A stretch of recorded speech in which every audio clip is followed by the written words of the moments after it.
el factor tisular? Ahí. Preguntota, ¿les hablaron de la cascada de la coagulación? Sí.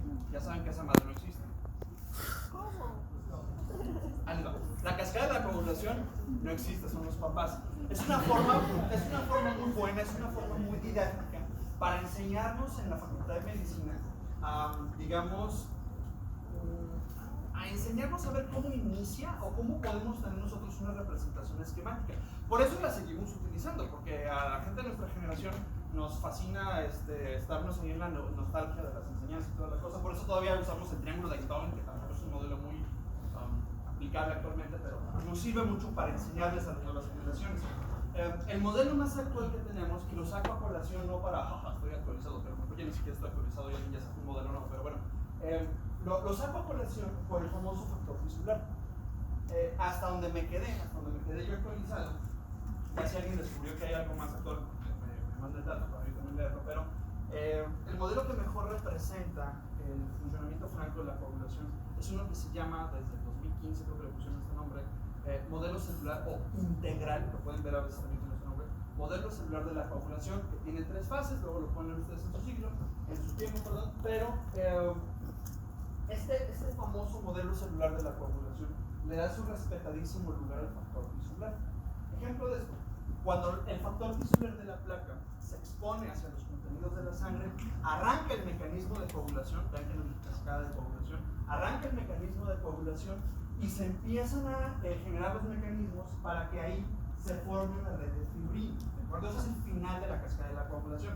Si las plaquetas se activan o no se activan, ese va a ser otro problema, pero yo necesito tener el producto final del mecanismo de la coagulación, que en cierta parte de ese mecanismo es la generación de esa red de fibrina. ¿De acuerdo? Por eso dicen coágulo estable de fibrina. Bueno, estas plaquetitas, a final de cuentas, se van a acumular junto con los eritrocitos que ya dijeron y van a contribuir a que de una forma más rápida, acuérdense, la placa de ateroma le tardó bastante tiempo al paciente acumularla, generarla y dejarla ahí, hasta que se fracturó de una manera más rápida, más súbita, se va a empezar a generar ese trombo y va a seguir la obstrucción hasta que finalmente yo tenga un déficit muy franco de lo que se supone que me tenía que llegar de sangre, aquí apuntado por mi mano derecha, y lo que realmente me está llegando aquí de mi lado izquierdo.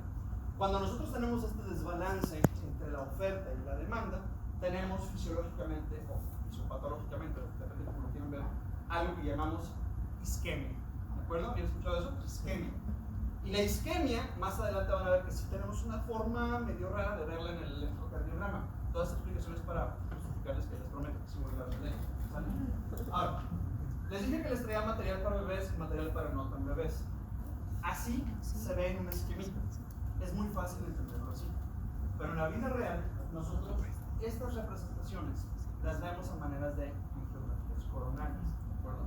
Este es un famoso cateterismo cardíaco. ¿Habían escuchado esa madre? Un cateterismo cardíaco. Y todos quieren ser cardiólogos para hacer cateterismo cardíaco y hacerse millonarios y la fregada.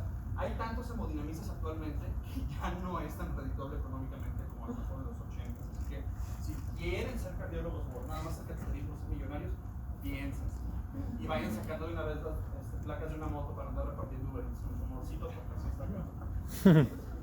En un cateterismo, nosotros la idea es, a través de un vaso sanguíneo, en este caso una arteria, accesar una vainita de un plástico y un metal biocompatibles que se avanza hacia el centro del sistema circulatorio, que es el corazón.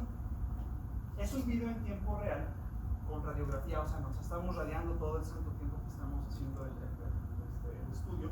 Naturalmente tenemos algunos chalecos y unas faldas muy padres para podernos proteger. Son de plomo, son muy pesadas, es medio cansado un cateterismo por estrés, obviamente por estrés. Pero la idea es que nosotros pintemos las arterias coronarias y así es como se ven en la vida real, ¿sale? Lo que ven atrás es la columna vertebral. La L invertida es el catéter. Ahí se ve muy grandote, pero realmente es una cosa súper delgadita. Una arteria coronaria anda por ahí de un medio milímetro para que se den cuenta, o sea, y eso es cuando ya casi está medio sencilla. Entonces ese catéter tiene que medir menos de la luz de la coronaria, porque si midiera justamente lo mismo que la luz de la coronaria, entonces pasan el catéter y ¡pum!, ya no está pasando nada de sangre, porque tiene un pinche catéter. Pero fíjense, al final de la L invertida, van a ver ustedes que en las secuencias sale un líquido, ¿no? Ese líquido es un medio de contraste ustedes si lo ven afuera, el líquido es transparente, es muy viscoso. Bueno, algunos son viscosos, otros ya no. De hecho, la idea es que ya no se estén utilizando medios de contraste tan viscosos. Pero en cuanto es penetrado por el rayo X, se ve más negro, ¿de acuerdo? Genera este efecto de radioopacidad. Y si está pasando el líquido por la coronaria en medio de contraste en este caso, también es porque está pasando sangre. Entonces se diluye el contraste con la sangre y por eso nosotros vemos la forma de la coronaria. Esta es la coronaria del lado derecho. La que vean que tiene una forma de seno es la coronaria del lado derecho. Y esta es una coronaria sanita. Así se ve, se está moviendo todo el tiempo la coronaria, ven aquí, se retuerce, se estira, se afloja, ven toda esta partecita. ¿Por qué? Porque está montada sobre el corazón, está arriba del corazón, por eso le decimos arteria epicárdica. Si estoy diciendo epicárdica 500 veces es porque quiero que más adelante lo vayan a recordar, ¿vale? Epicárdica, es una arteria epicárdica. Bueno, esa es la sanita. Ahora, si vemos la parte del dibujito y lo queremos pasar a modo cateterismo, por decirlo así, o a modo angiografía coronaria, así se vería una coronaria enferma. ¿Ven la diferencia? ¿Qué estamos viendo aquí? Un montón de cosas. De entrada, ven ustedes la L invertida arriba del catéter, ¿ya lo vieron? Sale el medio de contraste. Lo voy a dejar repitiendo varias veces para que más o menos se familiaricen cómo es que nosotros vemos realmente el dibujito, pero en la vida real.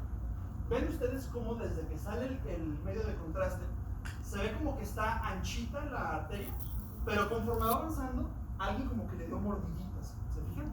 Hay pedacitos en donde se ve más estrecho.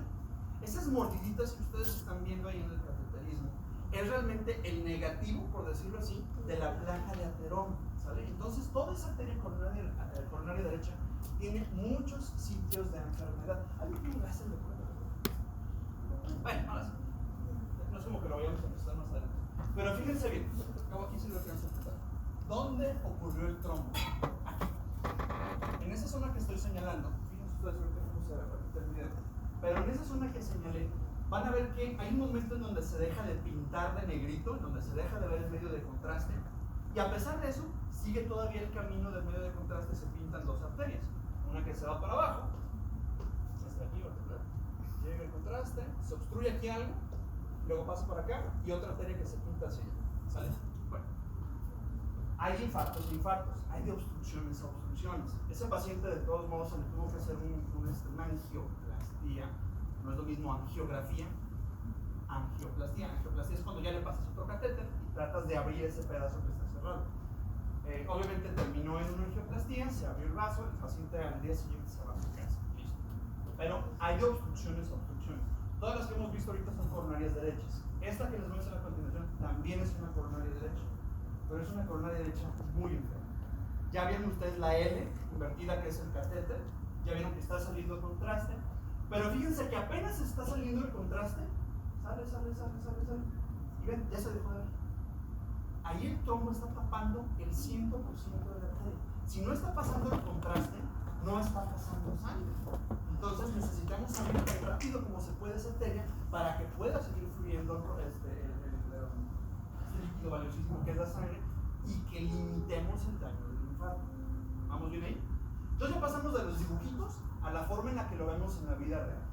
Pero necesitamos nosotros saber cuándo realmente se diagnostica un infarto a partir de ciertos criterios.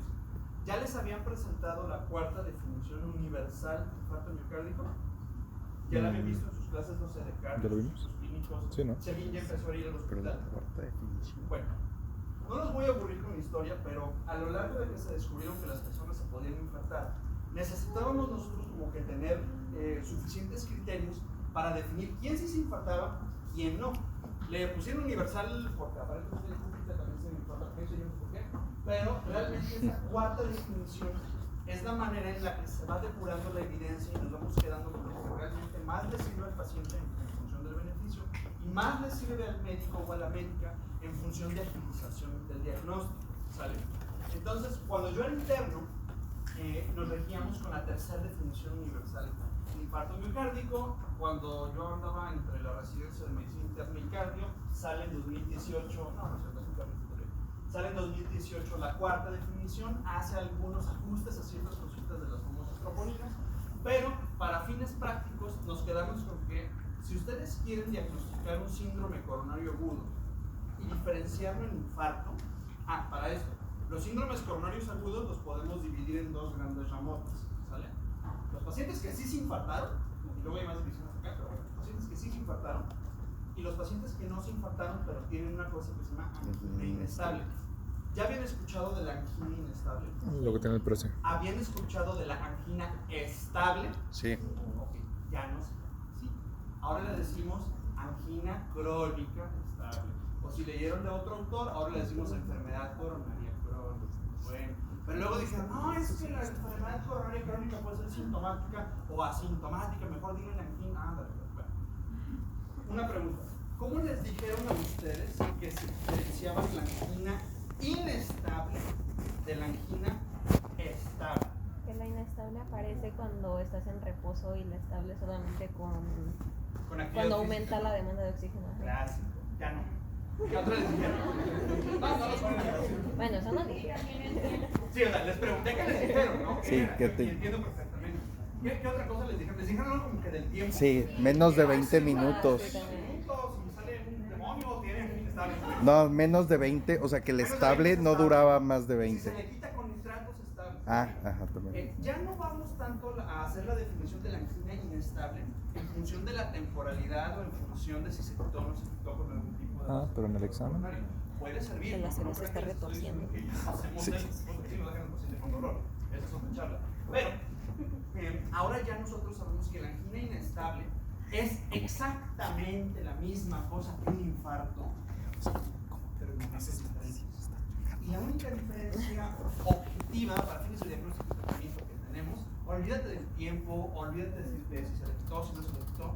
La única diferencia objetiva que tienes para tú decir, está anginando de manera inestable o ya se infartó, es si ya te elevó un biomarcador, que espero ya lo conocen, Troponinas K. Ojo, la cuarta definición universal de infarto miocárdico nos desacredita el uso de creatininfosfoquinasa. ¿Habían escuchado esa cosa? A lo mejor si ya llegan a los hospitales les están empezando a meter mañas como piden el perfil cardíaco, y el perfil cardíaco es dímero D, CLK, la fracción MB de la creatininfosfoquinasa, las troponinas, pero si le pides troponinas te van a dar troponina I, troponina T, troponinas, lo que sea. Ya no hagan uso de tanta cosa. Ahora, las únicas que incentivamos para la aplicación en el diagnóstico de infarto es la troponina I. La troponina I la pueden tener en dos sabores: troponina I normalita, la que todos queremos y amamos, y la troponina I ultrasensible, que muchos sofistas en medicina o muchas personas que tratan de envenenar el pozo, influencers incluidos, así que también cuestionan lo que ven en redes sociales, dicen que no hay troponina I en México. Claro que hay troponina I en México, la tenemos casi a la par de cuando salió la troponina I en Estados Unidos, y no es más cara o no es tan cara cuando la comparan con la troponina I, ¿de acuerdo? La tienen en los hospitales públicos y privados, tienen usos en particular, a lo mejor ahorita los discutimos, pero esa es la gran diferencia. Si el paciente te hizo cambios en el electrocardiograma, trae la clínica, y aparte trae imágenes ecográficas que sugieren un síndrome coronario agudo, solo le puedes decir infarto cuando te elevó troponina. Si no, entonces le dices angina inestable, ¿sale? Tenemos ciertas brechas ahí en la evidencia, porque a veces puede ser nada más una cuestión de minutitos o de horas para que ya empecemos a tener valores detectables en sangre de troponina, pero a lo mejor eso lo empezamos a contar más en la siguiente definición universal. Entonces, para que ustedes tengan infarto necesitan primero tener tropos positivos. Después pueden agregar cualquiera de estos, ¿sale? Si es angina, entonces los tropos no han elevado, pero probablemente también tenemos los otros. El detalle es que en angina nos condicionan a esta función clínica, que sí vamos a poder a veces contratar con el electro, se los prometo, ya vamos a llegar al electro. No cometan el pecado de confundir o de utilizar de manera intercambiable términos como angina y dolor de pecho. Angina y dolor precordial. Dolor precordial es un término muy general que podemos aplicar para un montón de cosas. Si un paciente tiene fibrosis, estrictamente se percibe en el precordio. Entonces, cuando como un dolor precordial. Si un paciente tiene los estragos de un síndrome de esófago en cascanueces, también se va por lo menos a sentir o referir en el precordio.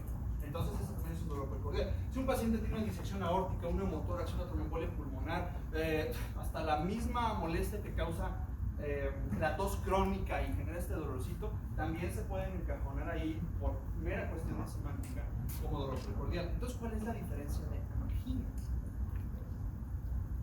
Si angina y dolor precordial no es lo mismo.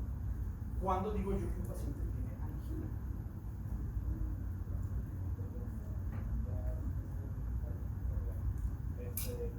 ¿Cómo? O sea, por ejemplo, que fume, paciente. El dolor tipo opresivo, ¿no? ¿O a qué te refieres con el contexto? Que se irradia hacia el costado izquierdo. Ya, pero ya dijiste una buena, opresivo. Lo que su compañero acaba de decir, eso es lo que quería, eso es lo que esperaba que me dijera. Cuando el paciente refiere la molestia como opresivo, tenemos uno de 3 criterios, ¿sale? La molestia opresiva generalmente se suele referir en contextos de cardiopatía isquémica o de síndromes coronarios agudos en 9 de cada 10 escenarios. El 10º está echando mentira, no es cierto. El 10º a veces no sabe expresar muy bien la manera en la que percibe el dolor. Pero generalmente, si ustedes leen sus libros de propedéutica y semiología, van a ver que el dolor de pecho, el dolor muscular, o sea, lo pueden referir a veces como quemante, como penetrante, como opresivo, como una descarga eléctrica. ¿Okay? Hay diferentes, a lo mejor, formas en las que uno, con un entrenamiento propio en medicina como ustedes, pudiera referir. Pero si en algún momento los mandan a hacer su servicio social o les toca atender a un paciente, a lo mejor en algún lugar en donde no haya tanto acceso o haya francamente lo que ahora conocemos como el síndrome de deprivación cultural, probablemente no van a tener ustedes forma de transportar el léxico de su paciente a un lenguaje médico, ¿no? O incluso no tienen ni siquiera que irse fuera de la ciudad. Hace 2 semanas, hace 2 semanas me tocó atender a una paciente muy primero. La estamos interrogando y así de que, ¿cómo te doy el pecho? Ay, es que así bien raro.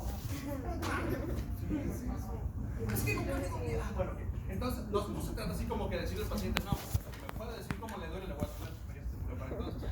Pero la idea es esto, que si tratan ustedes de buscar por la semiología del paciente, vean esa término, ¿no? Es una molestia opresiva. A lo mejor el paciente no les dice, siento que me están apachurrando el pecho, pero puede decirles, siento que alguien se me sentó en el pecho, siento que me están agarrando el corazón por dentro. ¿Me explico? Ahora, angina no es un derivado de la palabra ni griega ni latina angere o álgida. Angina no significa doler, angina significa exprimir. Por eso la molestia opresiva, de ahí salió este cotorreo. Bueno, entonces ya tenemos una de 3. La otra característica, alguien ya lo había dicho por acá hace ratito cuando hablábamos de la diferencia en temporalidad de la angina estable o inestable, y es que esa molestia opresiva o inicia o implementa cuando la persona sufre o experimenta un incremento de la demanda metabólica. Fíjense cómo lo dije, aumento de la demanda metabólica. Pura madre que dije está haciendo ejercicio o está haciendo actividad.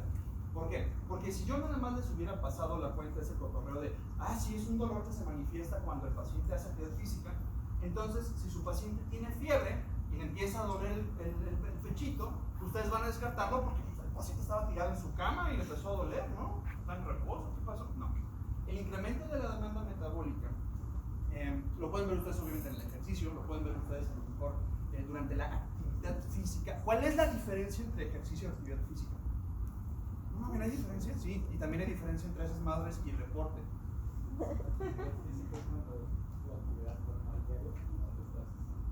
A lo mejor para Usain Bolt, su actividad física normal diaria es andar corriendo un piso todos los días, pero es más bien como de intensidad.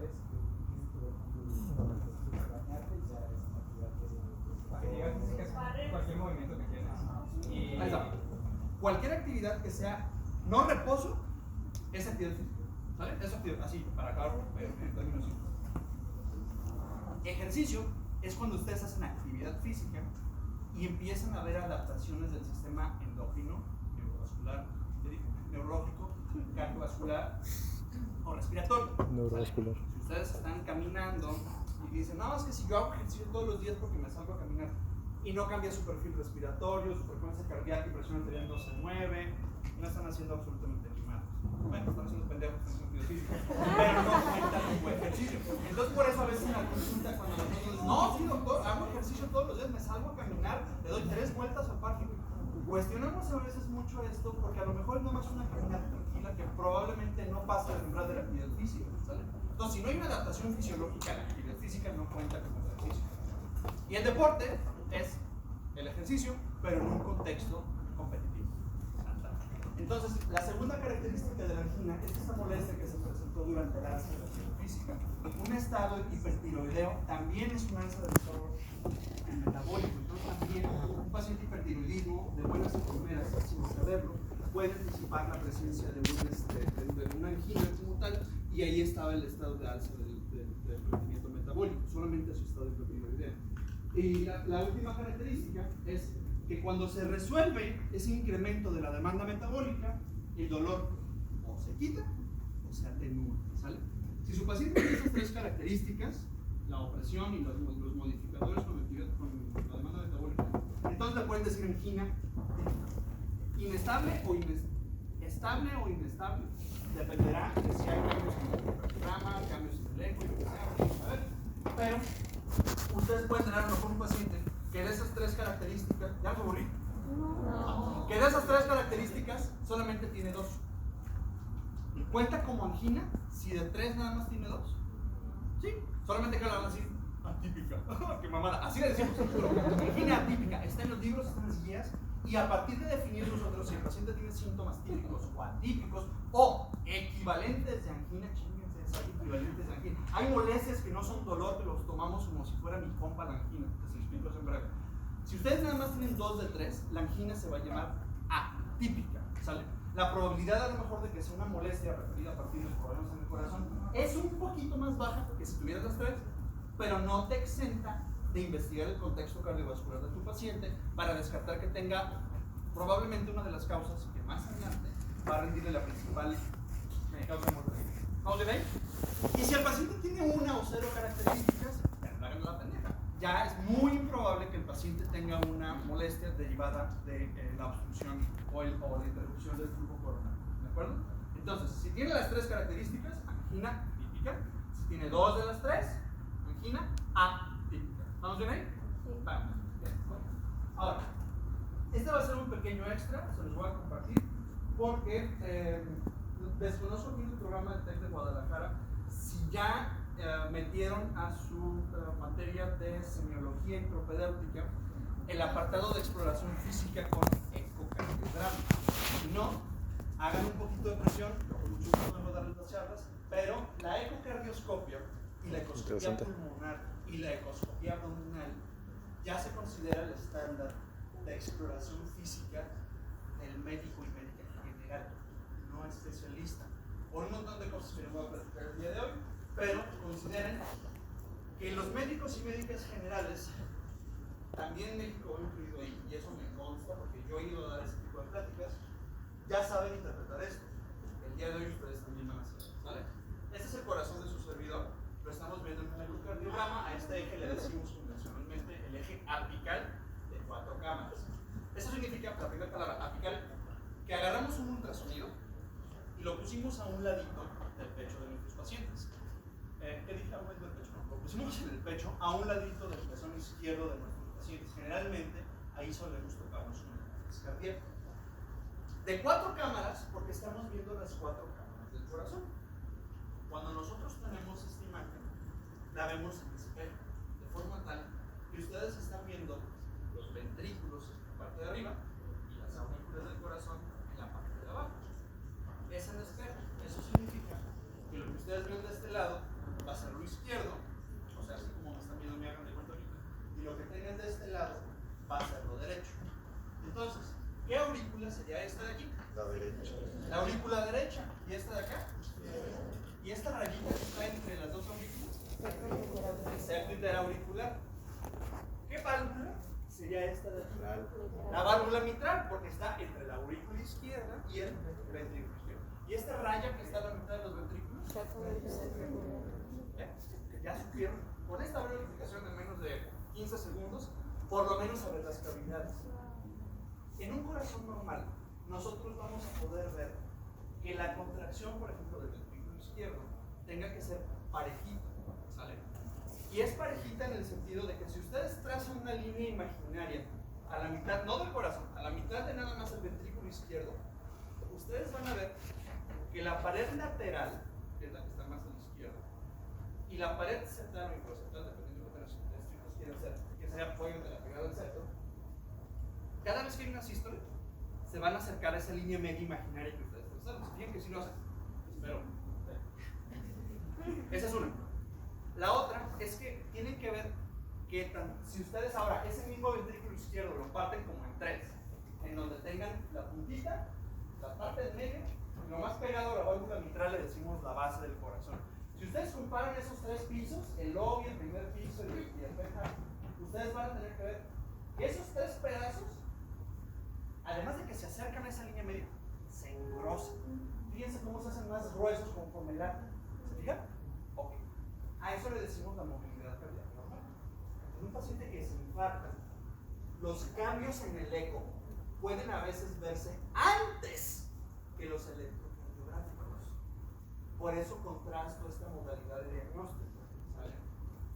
Así se ve un corazón que se acaba de infartar. Tapen con su manita. Ven, identificaron ya el ventrículo izquierdo, ¿no? Es otro eje aplicado en 4 cámaras. Con su manita, con la ventaja de la perspectiva, tapen la mitad de abajo del ventrículo izquierdo. Les voy a dar unos segunditos. Tapen la mitad de abajo. Hagan de cuenta que aquí no la van a partir en 3, partan nada más en 2 y tapen la mitad de abajo del puro ventrículo izquierdo. Ahora tapen la mitad de arriba. Voy a dejar un ratito. Pregunto, ¿cuál mitad se mueve menos? ¿La de arriba o la de abajo? La arriba. La de arriba. Ahora sí comparen todo el corazoncito izquierdo, todo el ventrículo izquierdo. ¿Sería la punta, lo del medio o lo de la base lo que se mueve menos?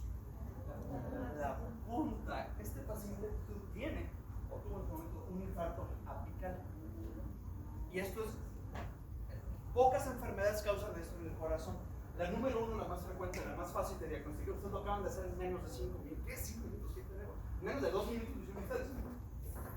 Esas alteraciones regionales del movimiento en el corazón son muy frecuentemente, casi exclusivamente, generadas por la cardiopatía isquémica. Digo casi exclusivamente porque hay otras enfermedades como ciertas alteraciones administrativas, a lo mejor uno que otro bloqueo de rama, por eso digo casi exclusivamente. Esto es muy frecuente asociarlo a la cardiopatía isquémica, cuando son los coronarios. ¿Vamos bien? Oh. Entonces, si yo les pongo a la par un corazón saludable y un corazón infartado, con esta pequeña explicación de a lo sumo 3-4 minutos, ustedes pueden rápidamente contrastar y entender, más que nada entender, cuál es la diferencia imagenológica entre un corazón saludable y un corazón que ya se murió. ¿Vamos bien? Ok. Ahora sí, hablemos del electro. El electro es una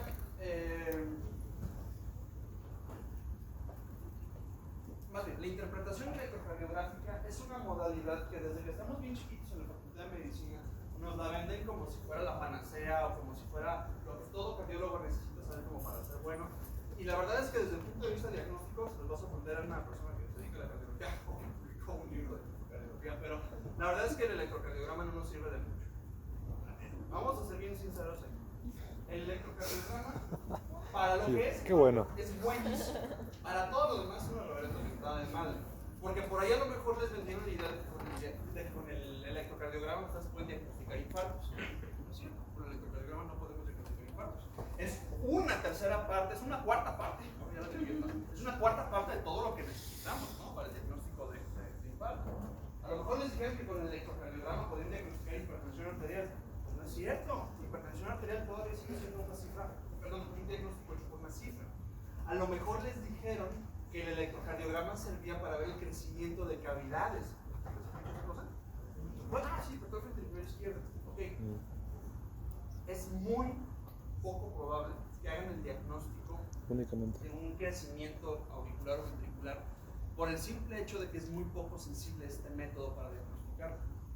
Poco sensible me refiero que si yo tengo 10 pacientes que yo sé perfectamente que tienen hipertrofia ventricular izquierda, por ejemplo, y le hago un electrocardiograma, a lo mejor 3 o 4 personas sí van a tener cambios en el electro que te orientan a pensar en crecimiento ventricular izquierdo. ¿Saben cuál es el estándar para hacer el diagnóstico de hipertrofia ventricular izquierda? eco. El eco. Y ustedes ya lo pueden hacer haciendo unas mediciones muy sencillas en un par de adquisiciones. Muy bien. Entonces, por eso cada vez más se va desincentivando este tipo de prácticas en el electro. Digo, si se toparon los cambios o los criterios necesarios para hacer el diagnóstico de hipertrofia ventricular izquierda y los vieron en el electro, de que es eso. O sea, son poco sensibles, pero son muy específicos. De forma tal que así puedo irme con un montón de ejemplos o malas concepciones que les hicieron para pensar que el electrocardiograma era la mejor de las cosas en el sentido del diagnóstico, y probablemente llegaríamos a la conclusión de que solamente sirve para diagnosticar arritmias, ¿sale? Y eso está bien, porque las arritmias, a lo mejor muy ampliamente ustedes las pueden diagnosticar tocando el pulso periférico de su paciente, o a lo mejor si se asoman por allá la carotidia, porque simplemente el ritmo, para la definición más amplia, va a ser una pérdida en el patrón que ustedes esperarían de cada latido, ¿sale?